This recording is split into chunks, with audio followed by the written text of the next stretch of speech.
بانی P T I کو شفا اسپتال منتقل کیوں نہیں کیا گیا؟ پی ٹی آئی نے سپریم کورٹ میں توہین عدالت کی درخواست دائر کر دی۔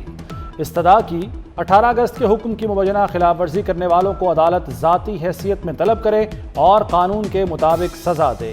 توہین عدالت کی درخواست میں وزیر اعظم، وفاقی وزیر قانون اور وفاقی وزیر اطلاعات کو فریق بنایا گیا۔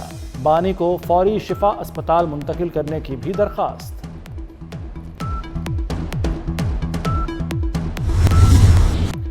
وفاقی وزیر اطلاعات عطا تارڑ نے تحریک انصاف کی جانب سے دائر توہین عدالت کی درخواست کو بے بنیاد قرار دے دیا۔ کہا بانی کے علاج سے متعلق عدالتی حکم پر منوعن عمل ہوا، بانی کی ہمشیرہ بھی وہاں موجود رہیں۔ عدالتی حکم کے باوجود پی ٹی آئی نے سیکیورٹی میں رخنہ ڈالا اور میڈیا میں بیانات دیے۔ توہین عدالت کے مرتکب یہ لوگ ہیں۔ قیدی جب خود وزیر اعظم تھا تو دوسروں کی بیماری کا مذاق اڑایا کرتا تھا۔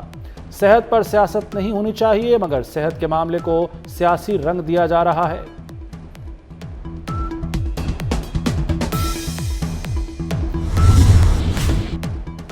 بانی پی ٹی آئی کے اسپتال منتقلی کا معاملہ چیف کمشنر اسلام آباد نے نظر ثانی درخواست پر فوری سماعت کے لیے متفرق درخواست دائر کر دی۔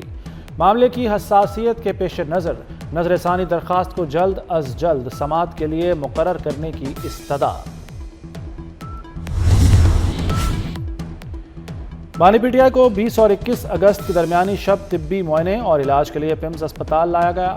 پیمز انتظامیہ کے مطابق طبی معائنے کے دوران آنکھوں کے چیک اپ کے لیے شفا انٹرنیشنل اسپتال کے 2 ماہرین بھی موجود تھے۔ دیگر طبی معائنے پیمز کے متعلقہ ماہرین نے کیے۔ پیمز کے ڈاکٹروں پر مشتمل میڈیکل بورڈ نے طبی فٹنس رپورٹ مرتب کی۔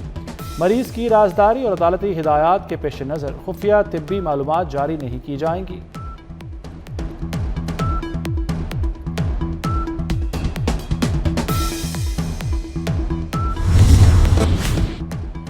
وزیر اعظم شہباز شریف کا اسلام آباد کے پیمز اسپتال میں سی ٹی کورونری انجیوگرافی کی سہولت فعال نہ ہونے کا نوٹس۔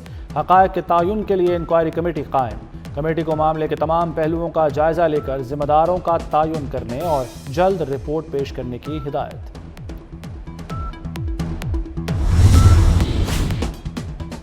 وکلا تنظیموں کا تحریک انصاف کے بیانات سے اظہار لا تعلقی۔ کہا بیانات صرف متعلقہ اراکین کے انفرادی خیالات کی عکاسی کرتے ہیں۔ بیانات کو پوری قانونی برادری یا بار کونسل کا متفقہ موقف شمار نہیں کیا جا سکتا۔ وکلا کی سیاست کسی فرد یا گروہ کے دباؤ میں نہیں آئے گی۔ بنگلہ دیش کا پاک ترکی سعودی دفاعی معاہدے میں شمولیت کا اشارہ۔ بنگلہ دیشی وزیر اعظم کے مشیر ہمایوں کبیر نے کہا کہ اقتصادی یا دفاعی فریم ورک میں شمولیت کا امکان مثبت ہے۔ مفادات، عالمی معیشت، تجارت کی بدلتی صورتحال کو مد نظر رکھیں گے۔ عوامی روابط سمیت پاکستان سے عملی تعلقات مضبوط بنا رہے ہیں۔ وزیر اعظم طارق رحمان جلد سعودی عرب کا دورہ کریں گے۔ مکہ مشترکہ دفاعی معاہدے کا بنیادی مقصد علاقائی توازن اور استحکام مضبوط بنانا ہے۔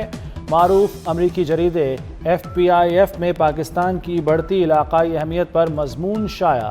لکھا مکہ معاہدے نے پاکستان، سعودی عرب اور ترکی کو ایک نئے علاقائی دفاعی فریم ورک میں جوڑ دیا۔ پاکستان کی جنگی تجربہ رکھنے والی فوج معاہدے کو منفرد قوت فراہم کرتی ہے۔ تینوں ممالک نے ایک دوسرے کے خلاف مسلح حملے کو مشترکہ خطرہ تصور کرنے کا اصول اپنایا۔ معاہدے کو ایران مخالف اتحاد قرار دینا درست نہیں۔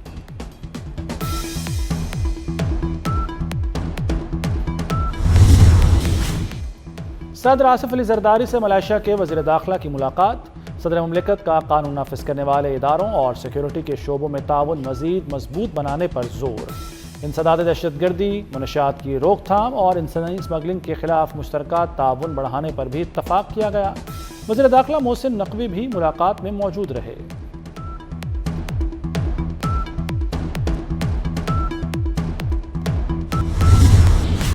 وفاقی وزیر داخلہ محسن نقوی سے ملائیشین ہم منصب سیف الدین کی 1-on-1 ملاقات۔ وفود کی سطح پر بھی مذاکرات۔ دونوں ممالک کی وزارت داخلہ میں تعلقات کو فروغ دینے کے لیے جوائنٹ ورکنگ گروپ کے قیام کا فیصلہ۔ پاکستان کا اعلیٰ سطحی وفد جلد ملائیشیا کا دورہ کرے گا۔ دہشت گردوں اور منشیات فروشوں کی سرکوبی کے لیے انٹیلیجنس شیئرنگ پر اتفاق۔ محسن نقوی نے کہا کہ پاکستان ملائیشیا کے کوسٹ گارڈ کے شعبے میں تجربات سے بھی استفادہ کرنا چاہتا ہے۔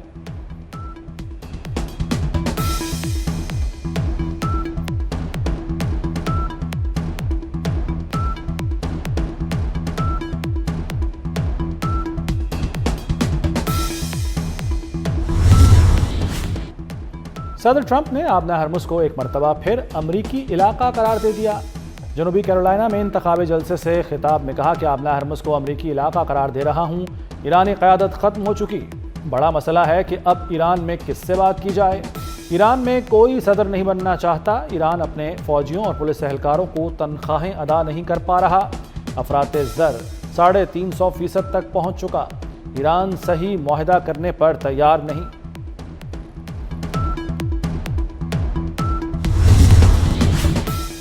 نئی امریکی پابندیاں وہی پرانی کہانی ہیں، وہ بھی ناکام ہوں گی۔ ایرانی وزیر خارجہ عباس عراقچی کا امریکہ کی جانب سے پابندیوں کی دھمکی پر رد عمل۔ کہا 14 سال پہلے بھی امریکہ نے پابندیاں عائد کرنے کا اعلان کیا، لیکن وہ پابندیاں ناکام رہیں۔ ایران کے سامنے غیر مشروط ہتھیار ڈالنے کا مطالبہ بھی کیا گیا، اس میں بھی امریکہ کو ہزیمت اٹھانا پڑی۔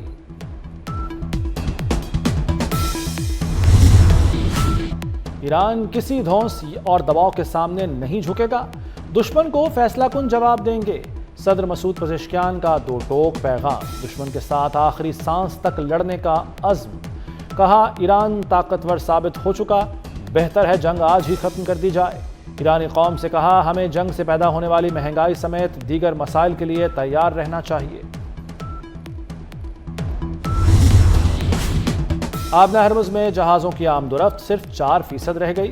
برطانوی میری ٹائم ٹریڈ آپریشنز نے آبنہ ہرمز میں سیکیورٹی صورتحال کو انتہائی سنگین قرار دے دیا۔ رپورٹ کے مطابق آبنہ ہرمز میں 28 فروری سے اب تک 857 بحری سفر ریکارڈ ہوئے۔ گزشتہ 7 روز کے دوران آبنہ ہرمز سے صرف 21 جہاز گزرے۔ 6 جولائی کے بعد آبنہ ہرمز کے اطراف 16 میزائل حملے ہوئے۔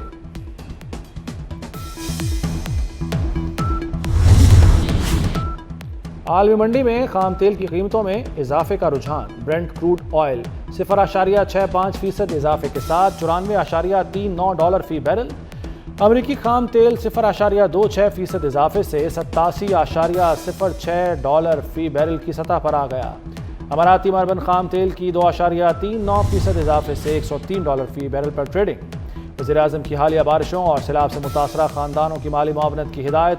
مانسون بارشوں اور نقصانات کے حوالے سے اجلاس میں کہا کہ سیلاب میں جاں بحق تمام افراد کے خاندانوں کی مالی معاونت کی جائے گی۔ متاثر ہونے والے گھروں کے مالکان کی بھی مالی معاونت کی جائے۔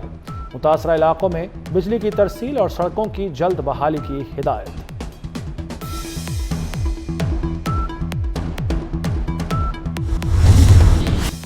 مانسون کا 7واں سپیل ملک میں داخل۔ لاہور سمیت پنجاب کے مختلف شہروں میں آج اور کل وقفے سے بارش کی پیش گوئی۔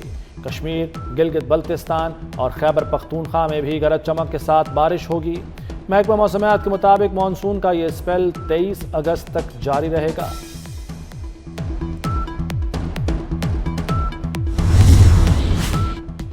پاکستان نے ڈیجیٹل معیشت کے فروغ اور ورچوئل اثاثہ جات کے تحفظ کے لیے ریگولیٹری نظام متعارف کرا دیا۔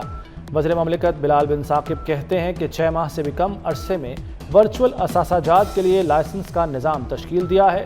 لائسنسنگ ریگولیشنز جاری کر کے پورٹل بھی فعال کر دیا۔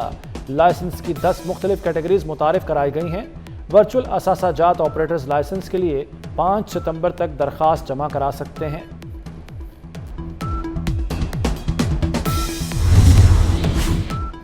وزیر اعلیٰ مریم نواز کا ملتان میں جلد الیکٹرو بس سروس شروع کرنے کا اعلان۔ وزیر اعلیٰ پنجاب سے ملتان کے ارکان اسمبلی محمد سلمان، نازک کریم اور ملک لال محمد کی ملاقات۔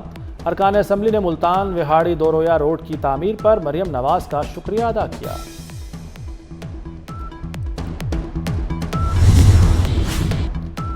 کراچی کے مسائل کی ذمہ دار متحدہ ہے۔ بلدیاتی اداروں میں جرائم پیشہ لوگوں کو بھرتی کیا۔ شرجیل میمن کی کراچی BRT ریڈ لائن منصوبے کے معائنے پر گفتگو۔ کہا شہر میں یلو لائن کا کام تیزی سے جاری ہے، اگلے ماہ ڈبل ڈیکر بسیں بھی آ جائیں گی۔ 500 EV بسیں شہریوں کو سفر کی بہترین سہولتیں فراہم کریں گی۔ ہر ملک نے آبادی بڑھنے کے ساتھ انتظامی یونٹس بڑھائے۔ نئے صوبے بننے سے گورننس بہتر اور اخراجات کم ہوں گے۔ چیئرمین پنجاب گروپ میاں عامر محمود کا لاہور میں میرا صوبہ میرا نظام کے عنوان سے سیمینار سے خطاب۔ کہا حکمران نہیں نظام بدلیں، ہمیں پنجاب کے خلاف نفرت کے پیچھے چھپی وجوہات کو جاننا ہوگا۔ نوجوان اچھی گورننس چاہتے ہیں، آج ہمارے پاس موقع ہے کہ اپنے مستقبل کی بہتری کے لیے قدم اٹھائیں۔